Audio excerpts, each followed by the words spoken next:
Very good morning friends. मैं आज आपके सामने अपने सीरीज़ का एक अलग नेक्स्ट वीडियो लेके आया हूँ। काफ़ी इंफॉर्मेटिव वीडियो है।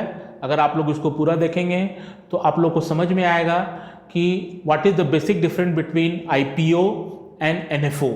दोनों क्या है, दोनों का कैटेगराइजेशन क्या है, दोनों का डिफरेंसेस क्या है, दोनों का एडवांटेज क्या है, सो दैट भविष्य में कभी भी आप लोग ये सवाल का जवाब जो खोजते हैं कि मुझे आईपीओ में लगाना है या एनएफओ में लगाना है, ये आप लोग का माइंड एकदम पूरी तरह से क्लियर हो जाएगा। तो सबसे पहले मैं आप लोग को बोलना चाहूँगा कि what is the basic difference between IPO and NFO. तो आईपीओ और एनएफओ में वही अंतर है फ्रेंड्स जो एक आम और अमरूद में है। ठीक है, ये दोनों अलग अलग चीज़ है, इस चीज़ को आप समझें। तो दोनों फल है, दोनों डिफरेंट है, दोनों में स्वाद है, बट दोनों का सीजन अलग है, दोनों अलग कैटेगरी में आता है। तो उसी प्रकार से आईपीओ इनिशियल पब्लिक ऑफर और एनएफओ न्यू फंड ऑफर। जब भी मैं आईपीओ की बात कर रहा हूँ फ्रेंड्स, तो वो डीमेट अकाउंट रिलेटेड है। कोई भी कंपनी जब लिस्ट होती है तो आईपीओ के माध्यम से लिस्ट होती है। उसका एक प्राइस बैंड रहता है, उसका एक स्टार्टिंग में लॉट साइज रहता है और वो उसी हिसाब से लिस्ट होगी।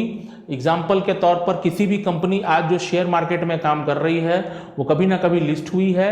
आज के डेट में वो आप उसको डाइवर्सिफिकेशन के साथ साथ उस कंपनी में आप डायरेक्टली निवेश करते हैं।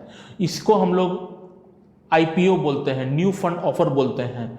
वो आज एसबीआई अगर 550 का चल रहा है तो आज से 5 साल 10 साल 20 साल 25 साल जब भी पहले एक समय आया होगा वो आईपीओ के माध्यम से आया होगा। लॉट साइज होगा, वो इन्वेस्टमेंट हुआ होगा और वो ट्रेडेबल है, ट्रेड होता है, उसमें लोग बाई सेल परचेस करते हैं। वो एक पार्टिकुलर किसी एक कंपनी का बात होता है।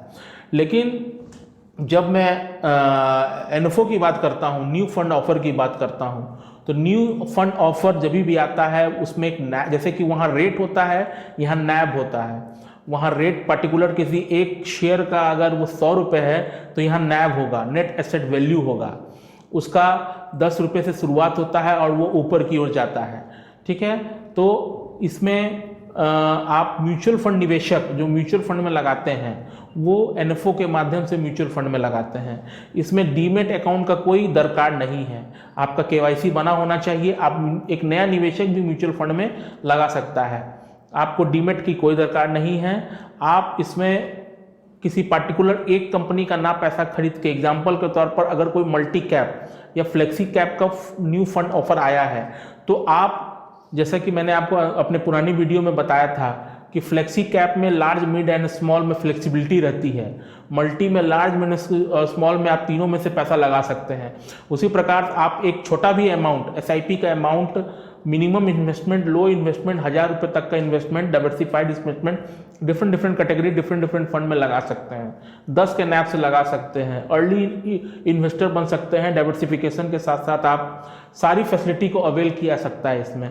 लेकिन डीमेट में, आईपीओ में ये चीज़ नहीं है। वहाँ पर्टिकुलर एक कंपनी में लगता है, लिस्टिंग गेन मिला तो मिला, ज़्यादातर लिस्टिंग लॉस ही होता है और रेट पे वो फ्लक्चुएट करता है, वोलेटिलिटी ज़्यादा रहती है। डीमेट में आपको खुद से रिसर्च करके लगाना है। यहाँ आपके फंड मैनेजर हैं, आपको एक सिस्टमैटिक कंपनी है, म्यूचुअल फंड डिस्ट्रीब्यूटर है, फंड मैनेजर है, रिसर्च टीम है, आपको पोर्टफोलियो को डाइवर्सिफाइड किया जाता है, काफ़ी एडवांटेज रहता है।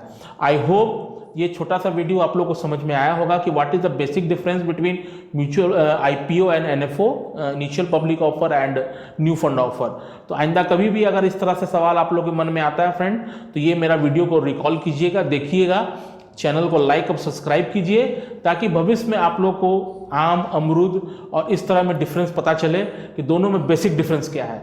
बहुत बहुत धन्यवाद friend and have a nice day. Thank you.